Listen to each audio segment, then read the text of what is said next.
spectre d'un virus. Le virus, on ne le voit pas,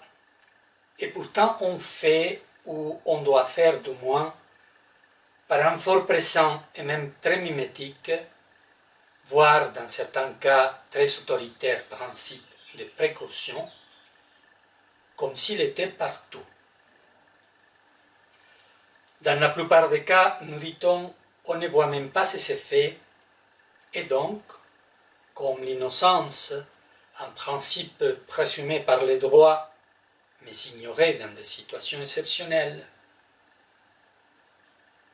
On cite beaucoup Camus en ce moment, mais je crois que Girard serait une référence bien plus pertinente ou éclairante. La peste, nous apprennent-ils tous deux, n'est pas qu'une affaire de biologie. À la déjà très étonnante capacité de multiplication que, comme telle ou naturellement a les microbes, se surajoute donc une amplification entre logique, politique et médiatique surtout, que l'on peut dire proprement spectrale, et qui lui prête une sorte d'omniprésence en négatif, car s'il n'est visible ou repérable même pas par ses effets, comment pourrions-nous être sûrs qu'il n'est pas là? À l'inverse de Dieu ou du bien, ou de cet être nécessaire dont l'Occident philosophique post-ancien repousse la présence, argumentant comme les vieux moines gaonilons déjà que l'existence n'est pas une propriété, le coronavirus qui provoque la pandémie présente est, c'est peut-être fort possible et en attendant très redoutable mal, dont on se passe de nous prouver l'existence et même, dirait un rigoureux Leibnizien, la pure et simple possibilité. Et ici, je pense aux très sérieuses réserves d'un Giorgio Agamben et de bien d'autres, dont par exemple le virologue argentin Pablo Goldschmidt qui, comme le simple bon sens, mais lui en tant qu'expert dans la matière, pense que l'OMS, les gouvernements et les médias surdimensionnent la menace. L'existence donc de cet acteur inattendu que, sur fond de crise économique imminente et de fort sérieuses tensions surtout entre les très grandes puissances, surviennent et, comme écrit Jean-Luc Nancy, entre dans la salle, pour ces purs et passifs spectateurs qui sommes nous les simples citoyens et même nous les philosophes, fort scientifique comme elle est, l'existence de ce coronavirus tellement spécial qui tient le monde en haleine devient, tout de même et avant tout, soulignons cela déjà, une très très gênante affaire de croyance. Si la sacro-sainte OMS le dit ainsi, et si nos gouvernements le répètent, et les médias les plus influents et respectables de partout l'amplifient de la sorte, mais que devenons alors tous ceux qui ne croyons pas dur qu'on faire ni à l'OMS, ni à nos gouvernements, ni aux médias les plus influents et respectés, ou respectables? Vis-à-vis de cet être possible, mais si difficilement visible ou repérable, il paraît que nous devons procéder à faire rien de moins qu'un pari pascalien. Soit déjà parce que nous pouvons le faire, et parce que l'on nous donne la très bonne raison de ne pas mettre la vie des plus faibles en danger, nous restons renfermés chez nous, faisant donc le pari de son existence, soit à l'extrême opposé, et c'est ce qui s'impose dans la presque totalité des cas dans le monde, on fait comme si le virus n'existait pas et l'on poursuit toutes ces formes de vie qui ne peuvent point faire un hiatus comme celui que les médias et les discours des politiques et des experts assument qui tient vraiment à l'arrêt. Qu'est-ce que ce monde donc que l'on peut posséder et maîtriser de la sorte et mettrait même au besoin rien de moins qu'à l'arrêt. À cela, il nous faut tout simplement répondre ou signaler qu'il y a monde et monde. Le poète uruguayen Mario Benedetti nous rappellerait ici certainement que le Sud, il existe aussi, que le Sud también existe. Lors de la toute dernière crise économique mondiale, au temps de Barack Obama, Nicolas Sarkozy et Felipe Calderón, les Mexicains n'avons pas cru tout ce que l'OMS, les gouvernements et les médias racontaient à propos de la grippe mexicaine, et le temps ne nous a pas donné tort. Déjà à l'époque, le gouvernement mexicain a essayé, bien qu'en souple, quelque chose de l'ordre du confinement, profitant là aussi de la proximité des vacances de la Semaine Sainte et de Pâques, que l'on a tout simplement élargi. Les habitants de Mexico, notamment, au lieu de s'enfermer chez eux et de rester calmes, comme demandaient les autorités, sont partis alors en foule, comme on dit contentés de faire cette fois-ci les beaucoup plus contrôlables habitants de Madrid ou de Paris, vers le reste du pays et notamment vers les plages. En général, au Mexique, à l'époque de la grippe mexicaine, très renommée du virus H1N1, nous avons fait presque tous, endurcis par une très longue expérience de mensonges politiques et médiatiques, comme si rien n'était. Dans les paris pascaliens à propos donc de l'existence ou de l'inexistence du létal virus, on a fait alors le choix des libertins, et nous voilà fort vivants et aussi nombreux que d'habitude. Quelques semaines après le moment le plus fort de cette pandémie-là, celle de la grippe mexicaine donc, nous sommes allés faire un tour en famille dans la belle ville voisine de Guanajuato. Comme il était dimanche et nous sommes catholiques, nous sommes allés à la messe où, comme vous savez peut-être, il y a un moment où les fidèles, se souhaitant la paix du Christ, nous serrons la main. Et là, une dame qui venait sûrement de Mexico, où les mesures d'hygiène étaient, à ce qu'il paraît, bien plus respectées que dans le reste du pays, a refusé de serrer la main que lui tendait le monsieur du siège de devant, lui faisant en échange une petite révérence façon orientale. Vexé quand même, monsieur s'est retourné après un instant et lui a demandé « Mais, madame, pourquoi vous ne me donnez pas la main ?»« Parce qu'il faut, monsieur, suivre les mesures d'hygiène par le virus. »« Mais, madame, vous devez tout de même mourir de quelque chose. » 11 années plus tard, nous voilà, à ce qu'il paraît, bien plus frappés et même tout à fait confondus, cette fois-ci par une pandémie qui nous vient de bien, bien loin, et avec un capital de croyances énorme. Le coronavirus, disais-je, ou le communovirus, celui-là non plus, comme le virus du H1N1, ou encore bien davantage que celui-là et que bien d'autres, on ne le voit pas. Et pourtant, je l'ai croisé pour la première fois, ou du moins son spectre, il y a à peu près un mois et demi, au couloir d'un grand magasin où la paire de clients ou de costumaires, car c'est un grand magasin américain, pouvait parfaitement se voir et même se sentir. À l'origine, il était bien loin, en Chine, et comme la Chine est toujours légendaire, on ne s'arrêtait pas à penser que, depuis un certain temps, du fait de la globalisation capitaliste, la Chine communiste est elle aussi, cette fois-ci sous forme de toutes sortes de marchandises, mais les marchandises ne viennent jamais toutes seules, partout. De fait, les masques, les gants, les tests, les respirateurs et d'autres outils d'extrême urgence arrivent maintenant partout, comme le coronavirus lui-même, de cette immense populeuse usine du monde ou de cet incontournable partenaire du monde plutôt, qu'est devenue la Chine. Hier à peine, pourtant, et malgré les Made in China omniprésents, la Chine malade de coronavirus et appliquant des mesures propres d'un régime autoritaire,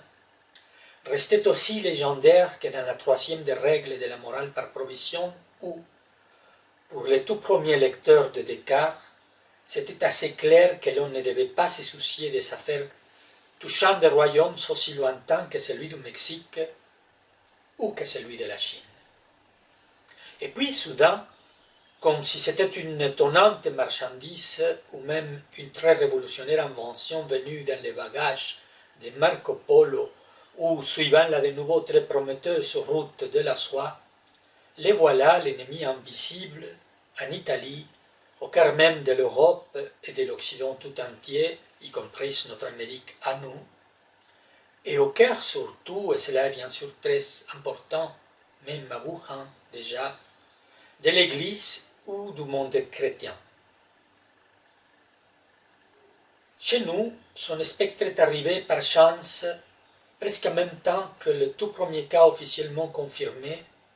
au moment même où il a commencé à frapper, et de quelle manière, notre propre partie européenne, notre très chère sœur patrie, l'Espagne. De fait, ce tout premier cas d'un malade de coronavirus identifié à Santiago de Querétaro,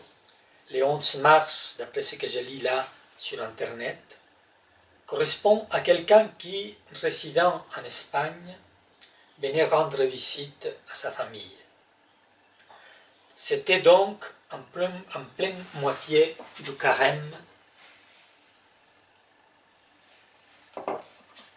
Très peu de temps après la marche féministe du 8 mars, que, de toute évidence,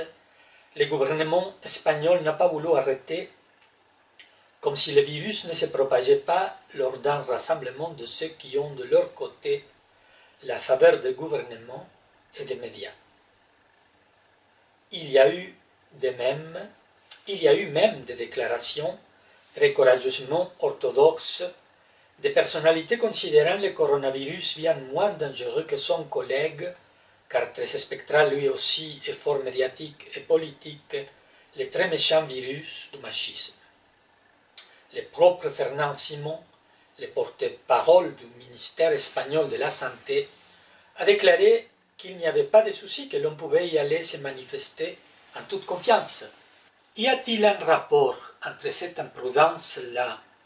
et le fait que l'Espagne soit, en proportion, le pays le plus frappé par la pandémie? Une juge madrilène, très humaine, elle, vient de trancher la chose lundi 20 avril. Il n'y a pas de rapport de causalité entre avoir participé à cette marche et avoir attrapé le ô combien contagieux virus chinois, pourtant déjà présent et en Europe et dans la ville de l'Ours et de l'Arboussier. De fait, l'un des aspects les plus frappants de la présente crise, c'est l'interdiction de célébrer des messes par un très notable abus, à mon avis, du principe de précaution. C'est un très curieux virus, celui-là qui, tout en respectant les manifestations politiquement correctes et les courses de panique ou pas, devient particulièrement dangereux si l'on se rassemble à prier et à louer Dieu, ou si l'on sort se promener tout simplement. Passé cette marche plus que citoyenne, et dont le Philippe Muret de l'Empire du Bien aurait beaucoup à dire,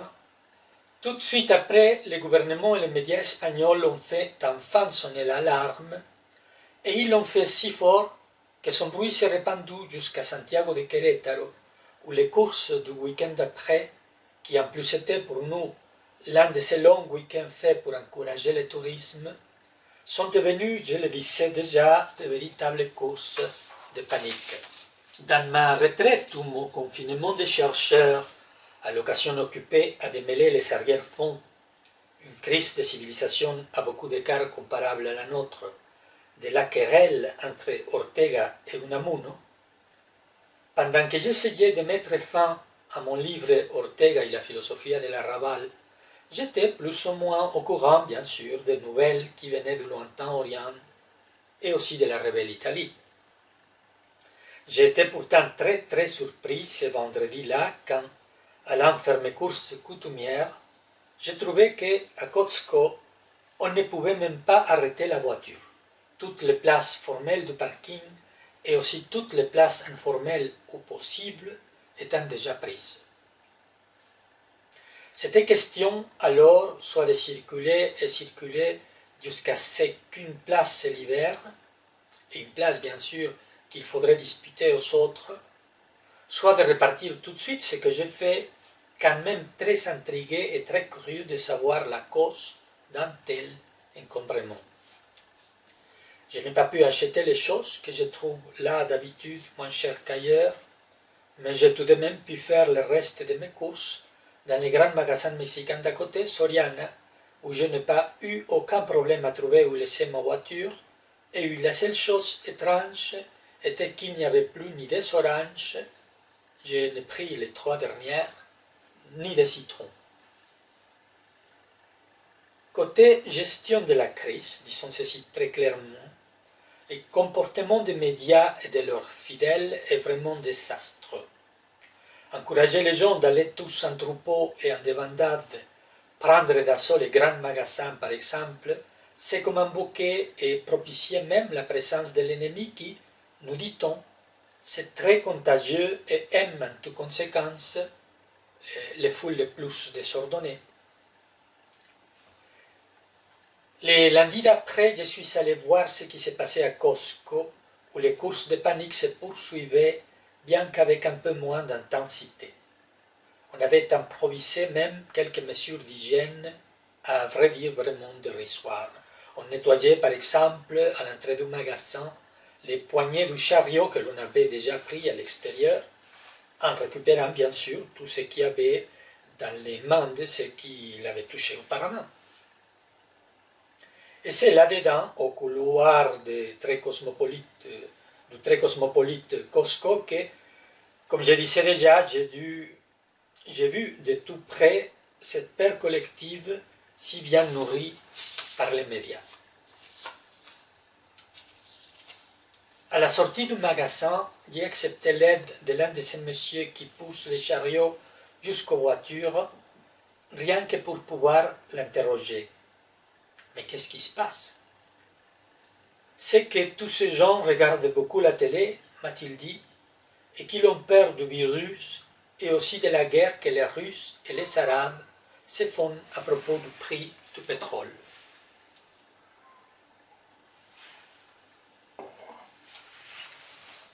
Par chance, les téléspectateurs qui, à Santiago de Querétaro,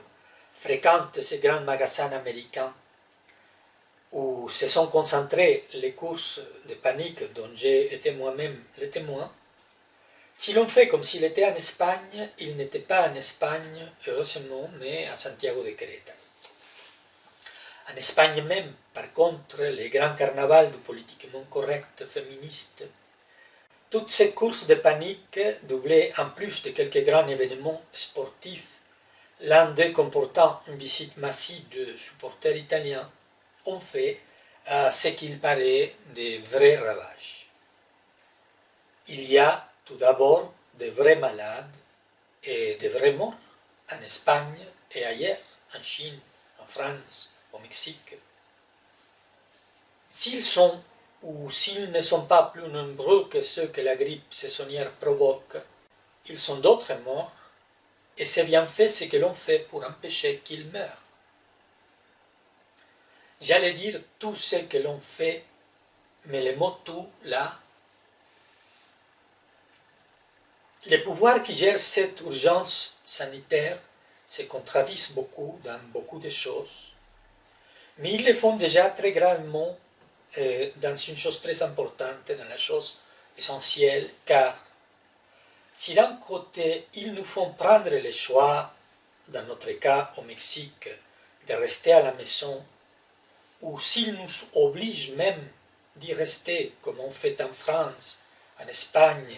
en Argentine et ailleurs, au nom des plus faibles, De l'autre côté, il annonce la politique inouïe, qu'il s'appelle même bioéthique, de refuser les soins aux plus vieux. Ils font appel pour se faire obéir, remarquons bien cela, au supposé reste du christianisme, mais au service d'un très froid, très cynique et très opportuniste calcul, disons, économique. Au Mexique, ils ont tenté aussi d'officialiser ces critères bioéthiques tellement utilitaires et homicides et ô combien méprisants de ce qu'il y a de sacré dans toute vie humaine. Et face aux voix qui se sont tout de suite élevées à leur encontre, ils viennent, paraît-il, de reculer, du moins dans les textes. Cependant, on entend aussi, et c'est terrible, confinés comme nous sommes dans nos impuissants refuges, des histoires à propos des mortes en solitude que l'on fait souffrir aux malades, et de leur privation, comme eux-mêmes regretteraient, de toute cérémonie de passage ou d'adieu. Sur cela, Daniel Cohen-Levinas s'est déjà exprimé assez clair et assez opportunément sur ce même site, et je n'insisterai pas, vu surtout le ton que j'ai déjà employé jusqu'ici. Je voudrais signaler seulement donc, pour finir, les tout à fait incontournables batailles philosophiques, et bien plus que philosophiques, que tout ceci vient nous imposer ou nous intensifier. Les voilà, de nouveau, les pouvoirs de ce monde, étatique et autres, nous privant non seulement de nos libertés et personnelles et citoyennes, ce qui est déjà très grave et très menaçant, mais même de notre dignité humaine lorsque, sous prétexte de ce virus en plus tout à fait spectral, ils nous écartent, nous renferment et, sans aucun respect des liens que nous avons les uns avec les autres et avec tous ceux qui dépassent leur monde mis à l'arrêt, et l'État, et leur police, et l'hôpital, et les finances, au bout des comptes, si nous avons le malheur d'être attrapés par le virus et par la pire de ses performances, tout simplement ou tout brutalement, ils nous incinèrent et, comme une autre fois déjà, nous jettent donc. Où est-ce qu'ils nous jettent?